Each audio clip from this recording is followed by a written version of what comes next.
Welcome to the Enterprise Excellence Podcast, where our purpose is to help create a better future.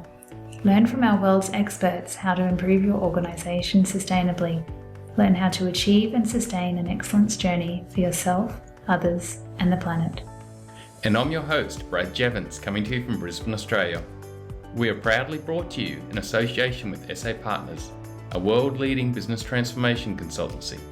SA Partners are a truly purposeful company focused on helping organisations achieve sustainable improvement for themselves, others, and the planet. Welcome to episode 45 of the Enterprise Excellence Podcast. It is such a pleasure to have Mr Andy Hecke on the show with me today. Andy has been researching and applying enterprise excellence for many years. Andy's mission is the continuous pursuit of being and achieving more each day, communally and individually. He is passionate about helping others reach their potential and create a better future for themselves, their organisation, and their customers. Let's get into the episode. Andy, thank you so much for joining us today. Now, Brad, I really appreciate the opportunity. I've really enjoyed all the other podcasts, so it's great to participate and contribute, hopefully. Yeah, well, mate, I know your background. I'm so looking forward to getting to this conversation on your area of focus. Mate, but before we do that, talking about your three-pillar model, what's your backstory? Andy, what significant moments got you involved in this and interested in this field of continuous improvement and enterprise excellence? That's a tough question, Brad, because there is no real thing that sort of led you there. It's almost like a series of accidents or events that sort of turn into a pathway. And when you look at it in hindsight, you kind of see the logic behind it, but there was nothing sort of driving me to hit this road. So it's sort of just the journey exposed things over time and got really into it. But I think as a youngster, I was a pretty scared and timid little fellow and always worried what other people thought. And I ran across a book. I was working at a book distributorship, packing orders, about 18 or so, and ran across a book, Leadership Secrets of Attila the Hun. And that was such a great little toolkit, something easily I could digest, and it really resonated me with the things, because when reading what a leader was about and what they stood for really resonated. And I guess my father and my older brother, my grandfather are leaders in their own rights, and having that around you really just sort of set the model and the scene. I wasn't quite sure what it was, but it was something that then sort of resonated, and I guess that's really the match that maybe it was lit to get us to where we are today. So no real plan, just accidents. Wow, I've read that book before. A leader got me onto that book once, and it's amazing. Like the title is catchy, but then when you get into the actual content of it, there's so much leadership wisdom in there, isn't there? Well, it's applicable, I'm just an average Joe, and it was so easy to digest because it's in bullet form. It was something that you could relate to and then take and apply. And I think that's really what's driven sort of my passion, is converting the academia or all this great knowledge. And so how does it actually get applied in the day-to-day space by us? And that's something I think we all wrestle with in our own ways. But I think that's really the core of it. And it's finding all this great knowledge and turning it into something productive in your own life. It's so true, isn't it? It's all well and good to have the knowledge, and I think that's why I was so keen to get you on the shows, because I know you've been so solid at actually applying the knowledge into practice. And you, like, through your journey on enterprise excellence, mate, who are some people that have inspired you along the way, and helped you develop? Yeah, I've had a very fortunate history in terms of I've been exposed to all kinds of industries, sports, commercial, defense. And so I've been exposed to a whole host of leaders, coaches and officers and colleagues and business professionals. And I've had good leaders and I've had, not so good leaders, and all of them have provided some sort of insight. I'm always interested in taking a nugget from everything that, and putting it into my toolbox, I guess you could call it.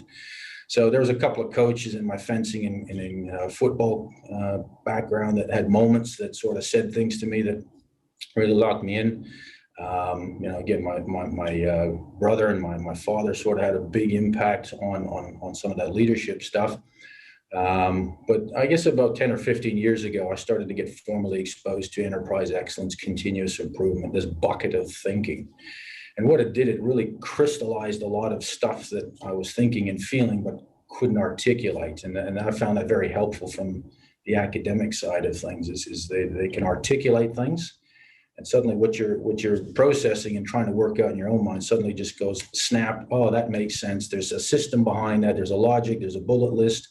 Now I can take that, digest it, and use it. So I guess it was a lot of leadership exposure through the first couple of decades, and then the last 10 or 15 years through some project management, sort of how to structure things going and chasing goals. But the enterprise excellence, started to with the Shingo model really was the wood on the fire. If we had the match way back in, that was the wood on the fire that just all made it click and gave me a good toolkit to apply.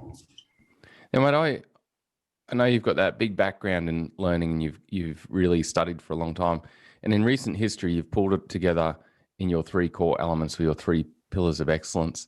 Like, do you mind, for our listeners, mate, just outlining what those three pillars are and just a little bit about them? So I guess, I'm interested in the human elements. We all have emotions and things that drive us. And then you sort of got the tools and systems that we're all taught. And you sort of, how do you bring the biology and the science, together, the engineering and the biology and blend it? And, we're creatures of habit. And I think somewhere I read along the way, it's about 65 reps is something that you need to do to ingrain. So thinking about that, you kind of go, okay, well, 65 repetitions doesn't sound like a lot, but if you do something weekly, that's over a year to form that habit. If you're doing it 3 times a day, it'll take you just over a month to form a new behavior. And I guess it's about getting it into your muscle memory, the unconscious. And so the 3 pillars really was born out of, okay, we set a long-term goal, and we need that. That is very important for our resilience. And so we need to be very connected and clear on what that goal is. But then you got to turn it into these 100-meter sprints. The stuff in between are markers. As you go in your sprint, the world's going to shift and change. And so it's really, how do you create the focus in that short-term space? And so the 3 pillars were, run the shop. What do I got to do in the day-to-day? Whether that's the business transactions or get myself ready in the morning or just that stuff. Then focus. What am I doing in the next 100 meters that advances my plan? And then the third one as a leader is that often gets overlooked is, what am I doing with my people?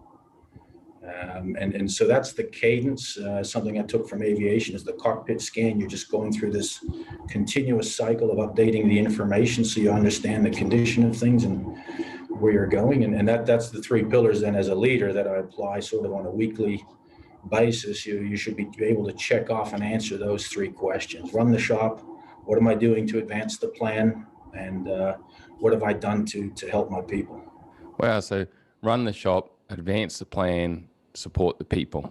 Correct. It's three pretty simple topics to look at there. Mate, do you mind if we go into the run the shop first of all and just explain a bit more detail about that? Like, what are the key elements for you in that pillar of excellence of running the shop? So running the shop is really the trade of our business, the stuff that we do day in and day out. And this is where the tools such as dashboards, board meetings, the walking through the facilities and connecting with your people is really running the shop. So I need to be able to look at the subsystems in the business and say, are we within spec or without spec? Is there anything that needs conditioning? Because if, for example, the phones aren't running today, it doesn't matter what I'm doing on my strategic plan, my customers and my people aren't trading. So, run the shop is about constant, just is everything in order the way we need it to do for the 1,000 transactions a day that's going through. That's my number one priority. So that means the day is going to go right or the week. And so that's where these tools and the connectivity with the people who we make responsible for the results there, the ones that actually build the relationships and transact with the customers, that's what's empowering to them. They can look and see the condition of things and create unilateral action, but they can also then have the opportunity to raise the alarm and go, hey, we got a problem here. I can't solve it. I need to get some support from a wider community. So run the shop is very important because it creates your connectivity with your teammates. Yeah, I could understand too, mate, if there was challenges in the shop and things distracting you, it could impact the other two of really deliver the plan and support the people. Well, 100%. There's no point what you're doing for 5 years if what you need to do today isn't working. It's almost kind of like a Maslow's hierarchy of needs, right? If you don't have the foundation right, there's no point or attention that can be given to the top end of the pyramid. Well, that's neat, mate. I love that because, yeah, you can see it happening. If that base level of Maslow's Andy Hecke 3 levels of really leadership excellence, if you don't have the base level of running shop in control and running smoothly and to a high level of quality, you're just going to be constantly sucked into that and not get to deliver the plan or support the people. Yeah, I believe that's quite common. We're very fortunate. We get to work with a lot of industries in what we do, but I think that's probably the common element. We're so into the run the shop transaction, but we don't organize our time, and then time management sits underneath all of that. That's the enabler. So if we don't plan our time and stick to that time. Yeah. Andy, if there's a leader or someone listening to this podcast right now and they're going, well, yeah, I spend all my time running the shop's got control of me, I can't get out of the shop. What's a tip that you'd say to them to enable them to maybe help the shop run better and get some time to deliver something different in a plan? Well, I suppose the one tool that one could bring into it is the quadrants of important and urgent, or important not urgent, and then urgent but not important, and then the fourth one, why are we even talking about it? Is the fourth quadrant. So I think sometimes we're in the modern world at the fast pace and the amount of volume of stuff and in business, the volume of great ideas. We need to just set some things. I mean, think of your morning routine, right? You set that in place, it achieves what you need it to do, and you let it run, and you just got to make sure that things like the toothpaste is there and whatnot. So you take that into the workspace, it's the same thing. What do your people need to, let's say, answer the phones and process orders? And have they got all of that? And are they clear on how that works? And are they all optimized on that? Are they all sort of doing the same thing, or has everybody got a different version of it? There's plenty of opportunity there to work with the team to set up that routine, that daily cadence. In the morning, check, are my comms up? Is the phone? I was going to say fax, but we don't use those anymore. But the email, are all my communication channels up and running? That should be one of the first checks in place in running the shop, let's say. So if you're not talking to your customers in the morning, it doesn't matter what the rest of your routine looks like. You got a problem. So I think the thing is, what is that routine? What is the rhythm? And have the people help, because they know. Yeah.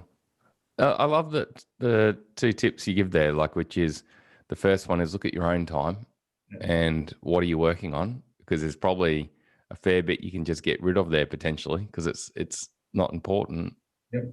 And then you're saying the other bit is really just your routine or your process or the quality aspect of what you do. Is that in control? Is that clear? Is that optimized? And are you doing that with your people or not? Because I guess if you're, like you're saying, mate, if you don't respect and allow your people to be responsible, well, that's not really going to work either, is it? Well, I don't know how familiar people are with the dog sled concept. You got a bunch of dogs and sort of a sled driver. Now, I think a lot of time leaders who are the dog sled driver, which is supposed to be at the back, are trying to carry all the dogs in the sled, and you can't go very fast in that thing. The whole part is to harness the power of the pack. And, they got to be clear on where they need to go. And that's the number one enabler is that clarity. Are we all clear where we have to go? And have we taken the time to engage the people? And, once they're clear where they go, well, they just know where to go instinctively, and you need to hang on, and you're there to support and make sure and adjust based on what's going on around it. So that's a great analogy. If you're trying to carry the team as a leader, you're not going far. You haven't harnessed the potential in the pack. No.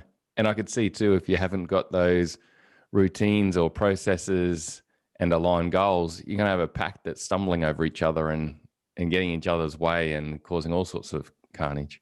It needs to be their instinct. It needs to be their way of life, that 65 reps. And so if you're setting up that routine of a war board and checking the numbers and issue solving and communicating up and down, that's the first thing you got to put 65 reps into. So, start daily. do that for 30 or 40 days. It's painful, but carve out the time to do that. Just like everything, we suck at it at the beginning, but the more reps we get better at it. It's called practice. Yeah. And so what you're saying, mate, is set up those rapid type visual meetings that are being run around the place. And just for the first while, just focus on running the shop and get the shop in control, get the dog sled heading in the right direction with everyone working in unison. That frees up your time to then focus on, well, what am I now doing on the plan? And this is then the second part, because if the people know what they're doing, why they're doing it, and then are empowered to do that, you let them loose. The pack is running. You also give them now the opportunity and a bit of that time to help you work on the plan as well. And that's what gets them really engaged, is because not only are they keeping the shop running, but now they're actually contributing to that community's future, our community. And that's where the stickiness of culture starts to come from, because the respect, the participation, and the empowerment to contribute and make mistakes and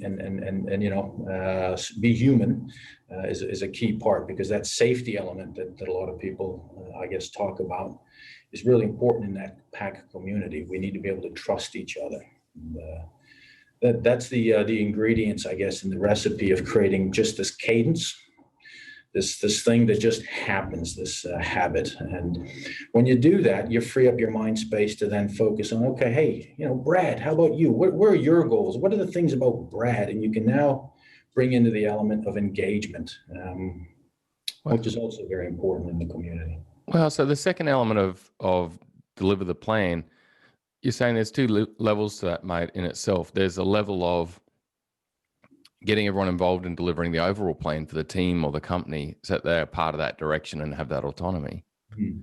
But there's also a second part, which is helping the individual deliver their plan and understanding the individual goals and their directions, and then helping them actually move towards that themselves. Now, I could see that could pin into your third pillar, which is support the people. But do you mind explaining a little bit more about that, mate, where you're talking about, like, why is it important to help the individual achieve their goal and plan and move forward as much as the organization? Well, any, in my opinion, a successful relationship, whether it's individuals with an organization, individuals within a family or social group, or the relationship with yourself, you've got to get something out, but you also got to put something in. And when those things are in balance, you get a good, long-lasting environment. When they're out of balance, in other words, the company or the organization or the family or your friends is taking, but they're not reciprocating by giving back, then you've got a real problem. And so I'm not trying to save people. I can't. I'm here to create an environment where people can then choose to really be the most that they can be. And, this isn't about something that fits everybody. This is about creating a community that has a certain mindset and a culture that's driven, has a certain urgency to it. And for that to work, the individual's goals also have to be satisfied, whether they be professional, whether I go to work because I got to feed a family. I mean, again, that's a pretty important thing for most of us is that element. So, what are you trying to get out of your life? And then how do we fit some of that into the business where we've got alignment of goals?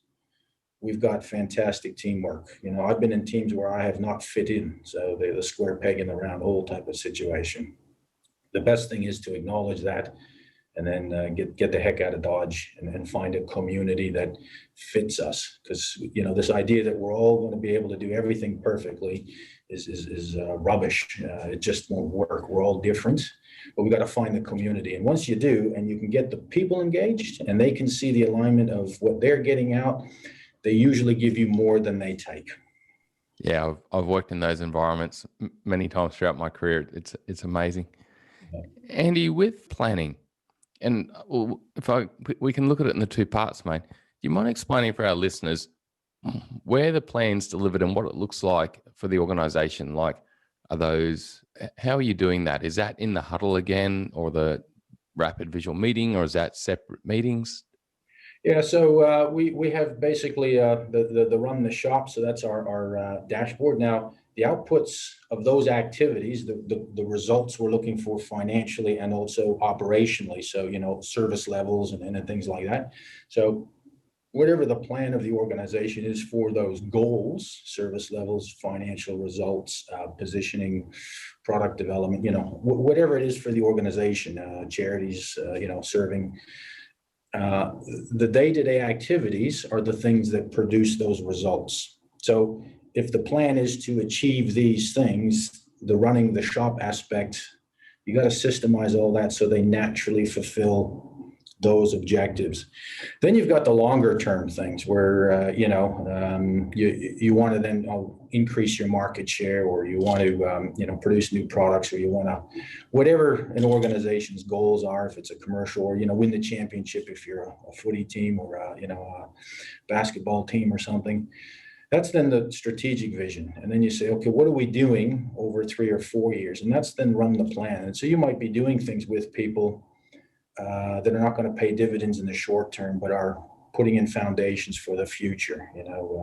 Major technology overhaul. You're not going to do that in a week. That might take a couple of years to develop that. But wow, why you're doing it, because you believe there's a big benefit or improvement that comes from that for the organization. So the run the shop is about the results goals, and then run the plan is a lot about that future. Where do we want to be in a couple of steps from now? And that's where the senior leadership spends most of their time, on the visionary stuff. The operational should be, hey, what's the next quarter, but be very clear what the vision is so that they can allocate that. And your front line needs to be very much about the day-to-day. And it's an up and down communication, but if we're not aligned on the short-term goals and the vision, then you're not going to be able to get that pack mentality chasing that on its own. Oh, okay. So I can see there's some I answered that question, all right? Yeah. So there's some key elements there, is that at all levels, you've got to have the vision in place and what it looks like for each level, and the plan in place. But the front line, it sounds to me like the measures and a lot of that strategic focus in the run the shop meetings, those rapid visual meetings, really delivers that outcome with driving that energy. Yes. And then at a senior leadership point of view, it's more those larger strategic projects. Do you still involve some frontliners in some of those strategic projects? You have to, because you don't know what you don't know when you're sitting in a meeting room, right? Planning, you have, what are we doing and why? What I find is interesting. A lot of people get into the how. I'm a bit of a lazy bugger, so I don't want to even talk about how. I want to be clear on what we're doing and why are we doing it at all, right? We have time as a finite resource, and I'm very frugal as to where do I put my time, for my personal as well as the business thing, because I want to make sure I'm maximizing it, because I can't bank it. It's gone when it's gone. So the meeting rooms are great to plan, but I would suggest that the planning has to be, okay, what are we doing and why? And then we go consult with the front line, and we say, this is where we think we want to go. What would it mean if? What do you think this might mean? So if we threw that stone into the water, what are the ripples? Because we think the ripples would look like this. And you know what? That's the cheapest way to develop stuff, is to talk about it a little bit, kick it around, not be in a rush to do it, get into the how can we make it work? Because we have a finite amount of time and I suppose finite amount of money. We want to make sure. So I think the front line is there as a conscience or a sense check with some of those big aspirations that come out of the big leadership meeting rooms.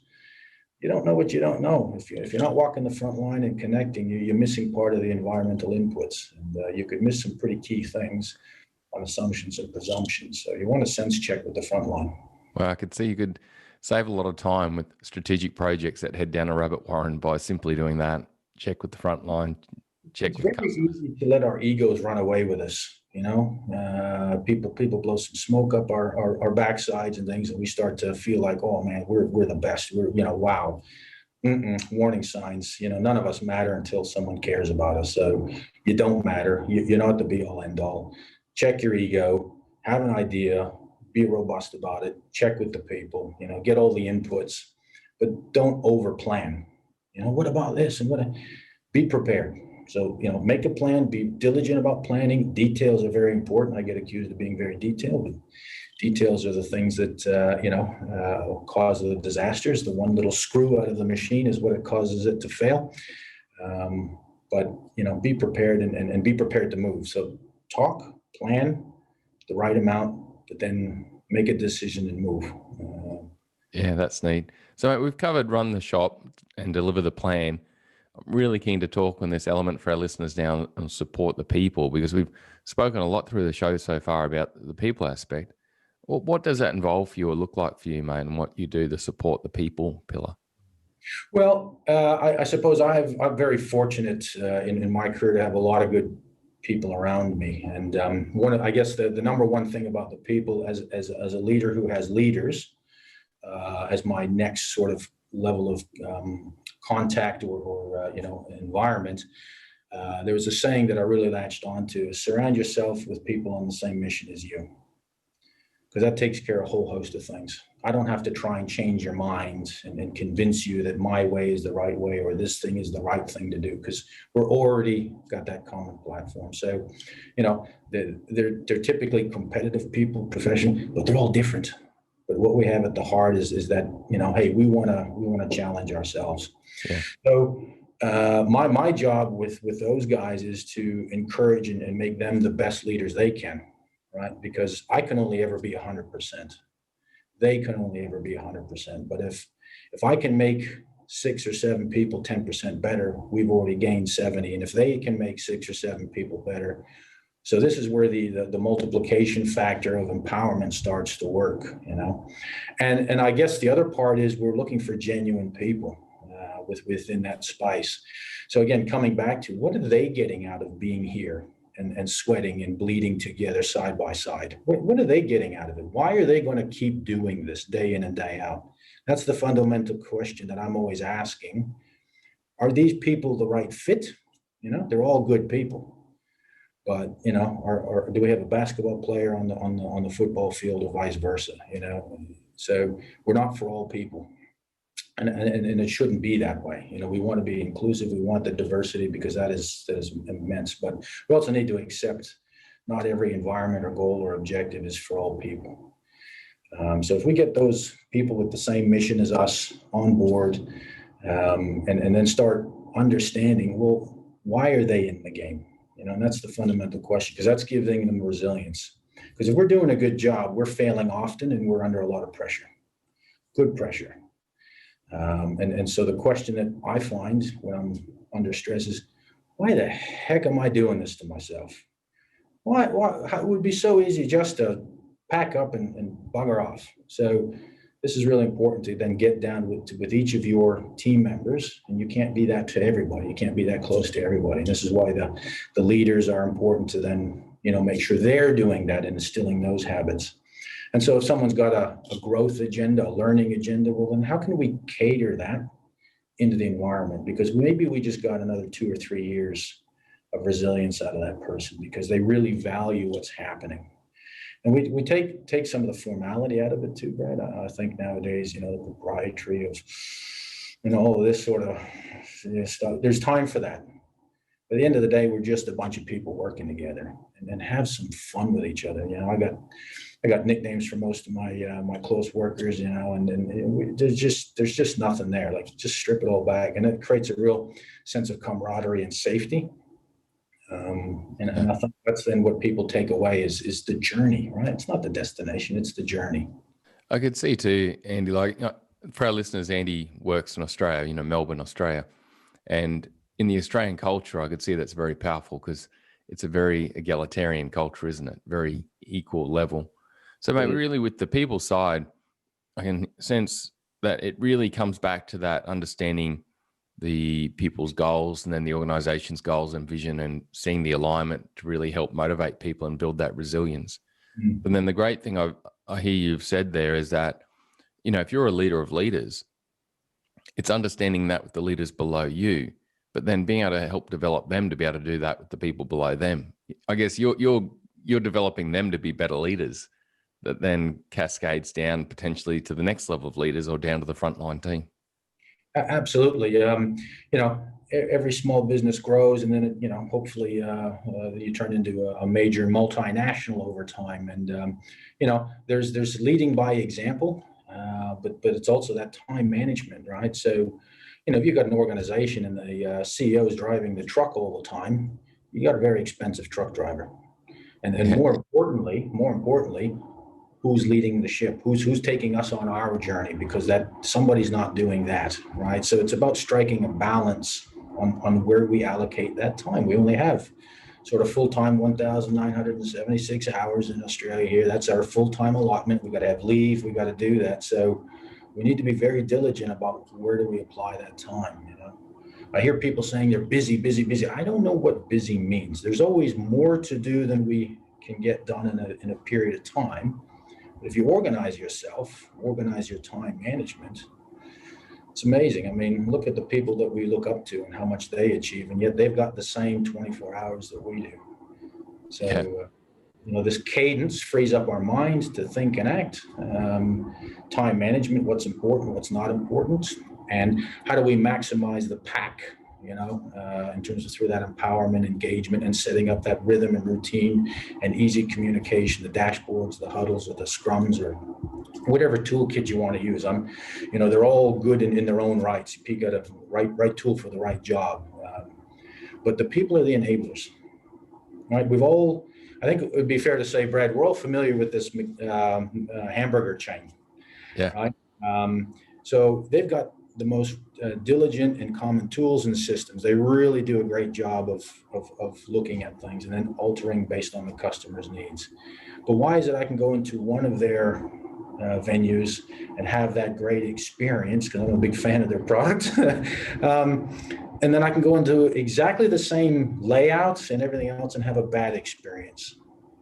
The only variable there is the people. And the leadership and the alignment and engagement of the people is so vitally important, because the tools and systems make good people unbeatable. Good tools and systems with so-so people are so-so people. And so the people really are the enabler of all of the other things around enterprise excellence, and you know, they magnify and take advantage of those tools. Yeah, well, I really appreciate the knowledge and insights, Andy, and I can see that all three pillars are critical in your model. So the run the shop, deliver the plan, and support the people. But it sounds from our conversation that if your shop's not running well and you're not supporting the people, you're probably going to have not much chance to deliver the plan. And so the two foundational Maslow's, I love that Maslow hierarchy of needs analogy you gave, but it sounds like the run the shop and support the people are critical, which will then enable you to deliver the plan. And then do it in a way that is fast and efficient, because people are looking out, they're contributing to the pack. You can't be everywhere as a leader. And, you know, it's exciting. I'm always very pleased and very fortunate to see how people grow and develop. And not everybody makes it. You know, there's always casualties, which is okay. But we want to minimize that, you know. Yeah. We want to always be respectful. I love how you've taken something that can be so complex in the realms of enterprise excellence and distilled it down into a simple model that really, you know, works. It's easy to remember those three things and keep working on those three dials, isn't it? You know, run the shop, support the people, deliver the plan. Yeah. Andy, with organizations out there, what do you believe stops organizations putting effort into these three things? You know? Yeah, I think time management, right? I always break things into hours and days, right? So, you know, one of the things that I remind myself on the bad days, we got about 31,000 days. That's what we're allotted if you sort of take an 85-year lifespan. And so, you know, years and I got days. And if we're not using those 30, geez, that's one less. Now it's one day less. So organizations, time management, you know, human resources is expensive. You know, it's one of the top 2 or 3 in many organizations as a cost, but it's an investment. And how are we ensuring that we're creating an environment where that investment, that time that we're bringing into the business is focusing on the right things, doing it with the minimum of support and supervision, because that's additional time that's consumed with, you know, that. So we want to create an environment where that time just is almost self-sustaining, that empowerment. And then I guess, you know, the leaders is for the most senior people, what are your leaders doing? So one of the favorite questions I like to ask, and it's funny, well, we have company values. the leaders of the business who volunteered for those roles largely, do you know what the values are? Can you tell me what the values are? And then if you can't tell me the values and you can't articulate what the value means behind that, like honor or whatever, then how are you going to lead the wider population in that? How are you going to tell the story? How are you going to engage in that passion in the people that you're looking after? And so as the most senior people, I would say your leadership development is the most vital thing, because you're spending all of this, investing all this money on buying people's time to get them to contribute to this community mission.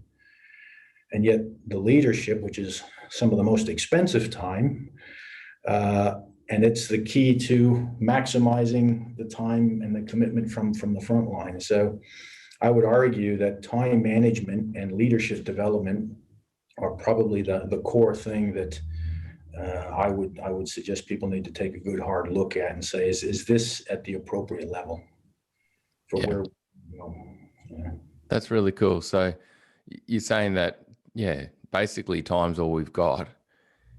And it comes down to, what time we're spending to run the shop effectively, to support our people and to deliver the plan. But rightfully you're saying, mate, if we're not developing ourselves as leaders and becoming better and better and better at leaders, well, we're not going to be, running an effective shop. Well, you can't maximize. You can't achieve all of the waste reduction that we're all after, right? Because you have a roadblock of, well, the leaders that are responsible for the 100, 200, 10,000 employees, they're the ones that are creating the bottleneck and the waste, because they're not engaging in this massive pool of resource and talent that's out there. And so if you want to really maximize that as an organization, the enabler is your leadership cadre, senior and operational. Yeah. And I really see myself, mate. I see great leadership where it's right in the middle of these two things I'm about to say, but I also see leadership that's laissez-faire, where they're not looking at developing themselves and they're not looking at developing others, and they just go through the motions. And I typically see that their shops are out of control. And then you got the other leaders that are putting all the dogs on their shoulders rather than actually letting the dogs run out the front of the sled, and they're micromanaging, and they're just creating bottlenecks and people who feel disrespected.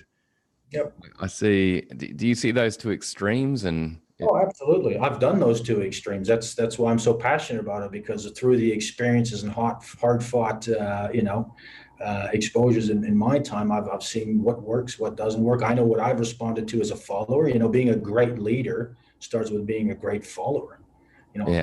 If you're not going to buy into the journey, so why are you a leader? I mean, I love that question. I always ask that in interviews. People say, "Oh, I want to be a manager." Why? It sucks. It's a lot of hard work. There's a lot of sacrifice if you're doing it in a genuine manner. Yeah. Are you just doing it for your own ego and for the nostalgia and the parking space in the corner office? So what's your motive for being a leader? There's a responsibility that comes with that. If you're volunteering for this, what are your reasons? And again, unfortunately, humankind is not everybody is after the goodness. A lot of us, maybe are in leadership positions that we shouldn't be in. And then there's a lot of people that will never get to lead formally that can, but it's a talent, a skill set that can be learned and practiced, and you just have to keep practicing it. You always have to be humble about it. The conversation, the mirror, and kind of go, you're not good enough yet. As soon as you're there, you should probably get out of the game. Yeah. So it's really that never-ending journey, seek perfection and keep developing. For yourself and for the organization. That's cool. That's cool. Andy, with the Enterprise Excellence podcast now, we're doing 2-minute tips for people that are time poor and want to just get some insights rapidly. Mate, what would be the 2-minute tip in your area of expertise that you would give the listeners? So I guess the 2-minute tip for me is time management. And what are my key things? And am I doing things that drive that? So there's an exit, I want to be this, have this, be doing this. So as an organization or an individual. So the first question, are we actually doing anything to advance those causes? So you need to do an honest audit with yourself. And honest is the hard word. You need to be brutal with yourself. And go, because you can give yourself a lot of excuses. So the time management is sort of the thing. Is if this is really what I want to do as an organization or an individual, what am I doing a no BS assessment that's advancing that. And if I'm not, well, then why am I not going where I'm going to go? Maybe it's not important enough. So you really got to connect with your purpose, the thing that you're going to actually suffer for. Because there are a lot of bad days out there. And so time management, you use the time or you lose the time. It boils down to that. So sort that out. How you do it, you're going to try all kinds of things. I'm going to try a weekly routine. I'm going to use this meeting. I'm going to use all these tools. That's then just an artisan, crafting and becoming good over time. But that core, what are we doing? Why are we doing it? And how am I using my time to advance that cause? Is probably the foundation of being as efficient as we possibly can. Wow, that's great advice. Because an interesting thing for listeners to do would be think, how often do I reflect on my time and where I'm putting my time? How often do I take to look at my purpose, or have I even got my purpose defined, and what goal am I chasing longer term? Yeah. Well, we can make a lot of useless stuff really efficient.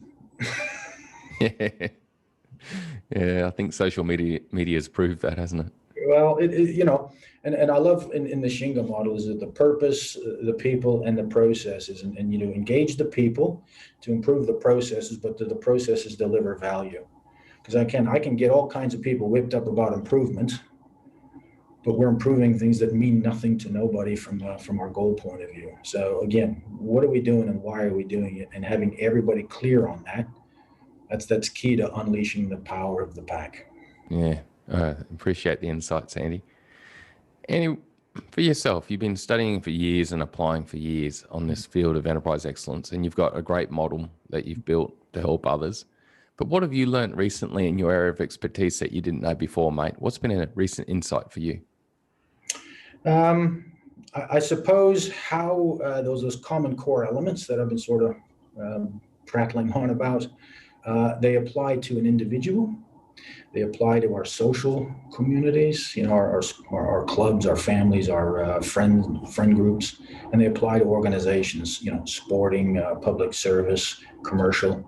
Those key things, the purpose, and being clear on that, and it's the journey, right? You achieve a goal, and I'm always happy when we achieve a goal. We love getting there, but immediately we're on to the next thing, and it's the journey with everybody else. And I think that's probably the thing that's become clearer with time and experience is, I got to have this, and I'm going to do that, and you get caught up in the Hollywood lights.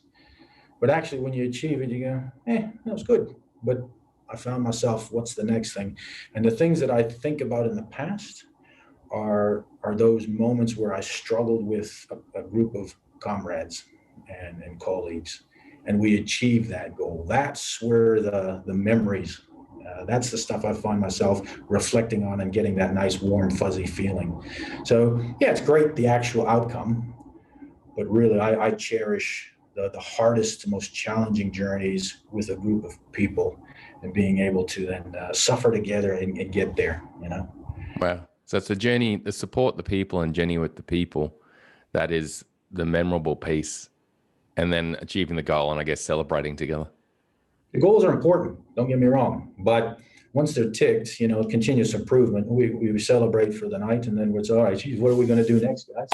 We're already on to the next thing. So, that whatever they call it, the journey, the destination, is ringing more true in the last few years. Yeah, and you've got that team and people around you then who are ready to go on to the next goal. So you're not standing there by yourself at the top of the mountain going, okay. Yeah, that's neat. Yeah.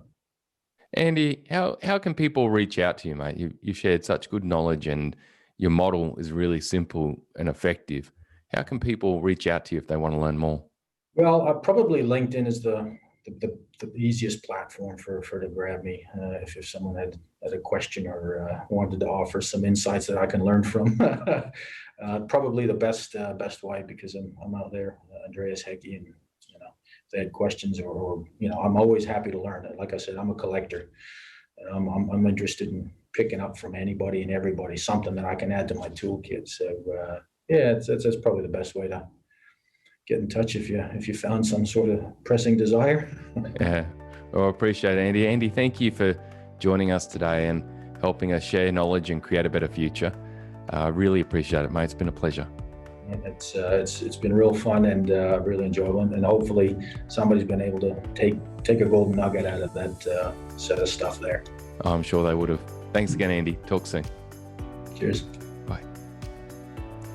There were two key takeaways for me from this episode with Andy Hecke. Firstly, run the shop. Secondly, support your people. Through these two pillars of Andy's model, he has distilled what I believe are the foundational elements of any excellence journey. Firstly, a quality running shop or day-to-day business. If an organisation has a shop floor or processes that are out of control with quality and safety impacts, it will be hard for anyone to put time into delivering a plan. Likewise, with my second takeaway, if the people of the organisation are not supported, engaged and aligned to the culture and journey the organisation is on, achieving any plan and related goals is not going to be easy. Andy provided a great analogy of a dog sled pack. In this scenario, you will have leaders trying to carry all the dogs or giving up completely. The key for leaders facing either of these problems is to start their improvement efforts on running the shop and supporting their people. Take control of these two areas to achieve stability and the motivation in people to move forward. Having a meaningful, challenging goal with a purpose that people will rally behind can help with this. Just be clear with everyone that the first step is to improve our culture and achieve stability in our operation before we start taking on any additional elements of the plan. Thanks again, Andy, for your time and your knowledge. Really appreciate it. Bye for now.